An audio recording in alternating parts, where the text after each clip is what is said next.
Բարև ձեզ, եթերում օրվա ամփոփումն է, ձեզ հետ է Արփինե Նավասարդյանը, 18:00 դրությամբ առանձնացրել ենք հետևյալ լուրերը։ Այսօր մայիսի 28-ին Հայաստանում նշվում է Հանրապետության տոնը, 1918 թվականի հենց այս օրը հռչակվեց Հայաստանի առաջին հանրապետությունը, որը թեպետ կարճ 2.5 տարվա կյանք ունեցավ, բայց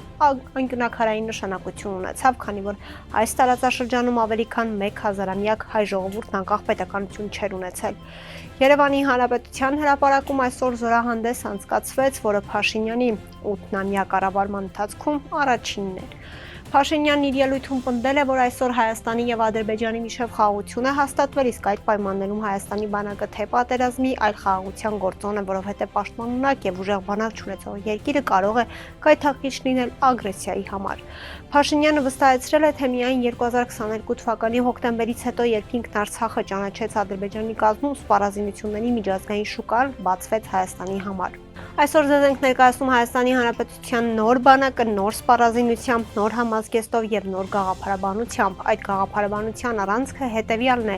բանակի միակ խնդիրը Հայաստանի Հանրապետության միջազգայինորեն ճանաչված ինքնիշխան տարածքի պաշտպանությունն է եւ մեր բանակը չպետք է կիրառվի Հայաստանի միջազգայինորեն տարածքից դուրս, բացառությամբ միջազգային պայմանագրերի հիման վրա իրականացվող խաղաղապահ առաքելությունների, հայտարարել է նա։ Նիկոլ Փաշինյանի խոսքով 2022 թվականից սկսած Հայաստանի կառավարությունը շուրջ 170 միլիարդ դրամի ներդրում է արել ռազմաարդյունաբերական համալիրում եւ այսօր ունենք արդյունքներ, որոնցով կարող ենք հպարտանալ։ Վերջինս հավելել է, որ Հայաստանի բանակի կերպարափոխումն ընթանում է մեծ տեմպերով։ Հանրապետության օրվա կապակցությամբ ուղերձ եղել ուժեղ Հայաստան կուսակցության առաջնորդ Սամվել Կարապետյանը, նրա խոսքով այսօր մեր առջև նույն հարցն է՝ կլինենք ուժեղ պետություն, թե թույլ տարածք, որի ճակատագիրը որոշում են ուրիշները։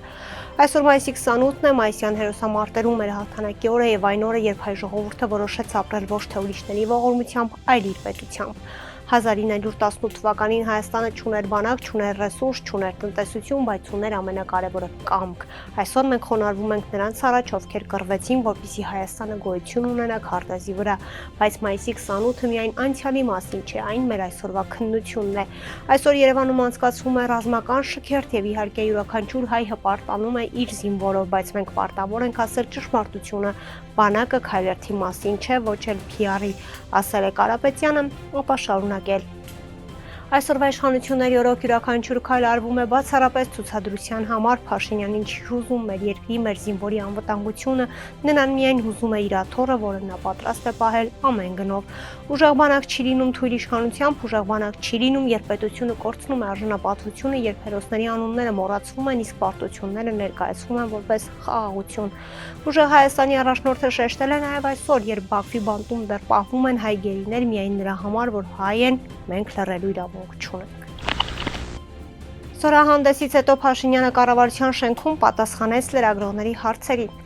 Օրագիր Նյուզը հարց ուղղեց Փաշինյանին, հիշեցնելով 2017 թվականի Երևանի ավագանու ընտրությունները, երբ Փաշինյանը խոստանում էր երկդաշինքի օգտին քվեարկելու իրենց հաղթանակի դեպքում Երևանի բյուջեից 15,000 դրամներ տալ քաղաքացիներին, պնդելով, թե բյուջեն քաղաքացիների սեփականությունն է ու նման հատկացումներ կարող են լինել։ Հետաքրքրվեցինք, ստացվում է, որ դիմադիր Նիկոլ Փաշինյանին կարելի էր, բայց Նիկոլ Փաշինյանի մրցակիցներին չի կարելի բյուջեի հաշվին կաշառք բաժանել, եւ եթե հիմա նույնն անեն ընտրապայքարի դուրս եկած ընդդիմադիր ուժերը, քանի ժամ նրանք կմնան ազատության մեջ։ Փաշինյանը պատասխանեց, եթե առիթը կար, թող այն ժամանակ իրավական գնահատական տային։ Մենք հենվում ենք լիազորություններ ունեցող մարմինների գնահատականի վրա եւ ձեռնշատ ժամանակահատվածում իրավապահ համակարգը ազատ էր գնահատական տալու, բայց հիմա այդ հայտարարության իրավական գնահատական չի տրվել, հետևաբար որևէ մեկնաբանություն անելու առիթը սպառված է։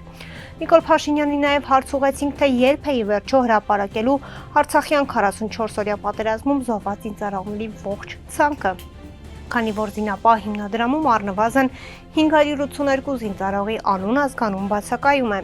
Կառավարության ղեկավարը հրաժարվեց հարցին ուղիղ պատասխանելուց, նշելով, որ չի կարող հիմնվել մեր պնդման վրա։ Ի պատասխան առաջարկեցինք վերջինիս, որ նա անձամբ ուսումնասիրի զինապահի կայքը, սակայն Փաշինյանը չարձագանքեց այս առաջարկին։ Հանրապետության օրվա կապակցությամբ ուղերձ է հղել նաև ամենայն հայոց կաթողիկոս Գարեգին II-ը Հայաստանի առաջին հանրապետության հիմնադրումը նշանավորելով հիշում ենք Սարդարապատի, Ղարաքիլիսայի ու Բաշ ապարանի հերոսամարտերը։ Այդ պատմական գոյամարտերում վճռորոշ դերակատարություն ունեցավ ամենայն հայոց Գևորգ 5-րդ կաթողիկոսը։ Կենացման ու պայքարում մեր ժողովրդի քաջարի զավակները, այդ թվում մեր Սուրբ եկեղեցու հոգևորականները հաղթանակ տարան եւ սերունդների համար ապահովեցին հարազատ հողում անկախ ու ազատ ապրելու արդար իրավունքը։ Նույն անբեհեր ոգով ազգից նվիրյալ զավակները նոր ժամանակներում անձնվիրաբար պաշտպանեցին երկիր հայրենին, շատերին իրենց անգին կյանքը զոհեցին մեր պետականության, անսասանության եւ անվտանգ ու արժանապատիվ ապագայի համար։ Այսօր մենք ազգովի գլուխ ենք խոնարհում մեր հերոսների առջև եւ անմար պահում նրանց լուսավոր հիշատակը մեր սրտերում, ուղերձում նշել է վեհափառը, շեշտելով, որ ներկա բարդ ժամանակներում արտաքին եւ ներքին մարտահրավերներին հանդիման պիտի միաբանվենք եւ միասնաբար հզորացնենք մեր պետությունը, ծաղկուն ու շեն դարձնենք համայն հայոց կյանքը։ Վեհափառն այսօր այցելեց նաեւ Սարդարապատի հուշահամալիր, սակայն իրեն գահից հեռացնելու իշխող քաղաքացիական պայմանագիր մտադրության մասին լրագրողների հարցերը նախընտրեց անպատասխան թողնել։ Միացյալ Նահանգների նախագահ Դոնալդ Թրամփն իր լիակատար աջակցությունն է հայտնել Նիկոլ Փաշինյանին հունիսի 7-ի ընտրություններում։ Հայաստանի վարչապետ Նիկոլ Փաշինյանը, որը հրաշալի բարեկամ եւ առաջնորդ է, երկիրը հզոր, հարուստ եւ շատ անվտանգ է դարձնում։ Նիկոլն ամբողջությամբ կիսում է Հայաստանի եւ ողջ հարավային Կովկասի համար խաղաղության եւ բարգավաճման իմ տեսլականը։ Իր Truth Social սոցցանցում գրել է Թրամփը. Անդրադառնալով մայիսի 26-ին Երևանում ԱՄՆ պետքարտուղար Մարկո Ռուբիոյի եւ Հայաստանի արտաքին գործերի նախարար Արարատ Միրզոյանի նախաստորագրած փաստաթղթերին Թրամփն ընդգծել է. շուտով Միացյալ Նահանգները եւ Հայաստանը միասին կազդարարեն հանուն միջազգային խաղաղության եւ բարգավաճման Թրամփի ուղուր շինարարական աշխատանքների մեկ տարկը, որը կվերափոխի հարավային Կովկասը, ինչպես նաեւ կօգնի ամերիկյան մեր հրաշալի էներգետիկ ընկերություններին հասանելիություն ստանալ կենտրոնական Ասիայից մինչեւ Միացյալ Նահանգներ։ Նշելով այս պատճառները նախագահ Թրամփը հայտարարել է 2026 թվականի հունիսի 7-ի վերընտրության համար Նիկոլն ունի իմ լիակատար եւ բացարձակ աջակցություն, ավելացնելով, որ Նիկոլի աջակցությամբ Միացյալ Նահանգները, Հայաստանը, Հարավային Կովկասը եւ Կենտրոնական Ասիան երբևէ չարձանագրված բարձունքների կհասցնենք։ Նիկոլ Փաշինյանը Facebook-յան գրառմամբ անմիջապես շնորհակալություն է հայտնել Թրամփին բարձր գնահատականի եւ բարեկամական խոսքերի համար։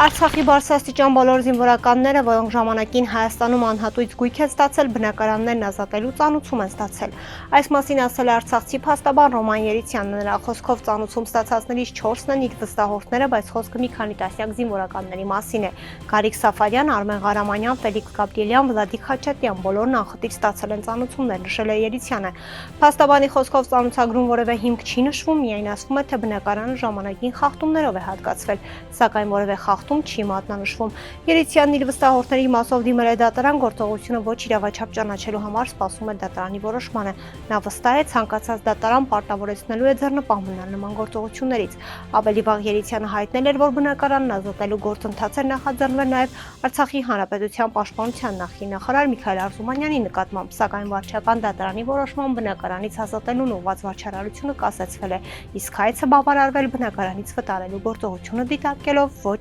իրավաչափ։ Այսօր մայիսի 28-ին ողբերգական ավտովթար է տեղի ունեցել Արագածոտնի մարզում ժամը 13:40-ի սահմաններում Աշտարակ Երզնկա ավտոճանապարհի 2-րդ կիլոմետրի հատվածում BMW Մակնիշի ավտոմեքենան դուրս է եկել ճանապարհի երթևեկելի գոտուց եւ մի քանի պտույտ շրջվելով գլխի վայր հայտնվել ձորակում։ Ինչպես դեպքի վայրից հայտնում է ֆոտոլրագրող Գագիկ Շամշյանը, վթարի հետևանքով Կոտայքի մարզի բնակիչ 18-ամյա Աշոտսն տեղում մահացել է, իսկ Կոտայքի մարզի բնակիչ 18-ամյա Հարություն Հն, Երևանի բնակիչներ 16-ամյա Ռաֆայել Ան եւ 18-ամյա Դավիթ Թն, որոնց առաջին օգնության են հասել քաղաքացիները, եւս քաղաքացիների հայտնածի օպերատիվորեն ժամանած Աշտարակ բժշկական կենտրոնի շտապօգնության բժիշկների հերթապահ խումբը տարբեր աստիճանի մարմնական վնասվածքներով տեղափոխվել էր Աշտարակ բժշկական կենտրոն։ Վթարի փաստով քննչական վարչությունը նախաձեռնվել է քրեական վարույթ, որտեղ էլ պարզվում է, թե ով է վարել ավտոմեքենան։ Շամշյանի տեղեկություններով մահացածն ու վիրավորները իրենց ընկերների հետ մեկնում էին վիրավորներից մեկի ծնունդը նշելու։ Կհանդիպենք վաղը, առողջ եղեք։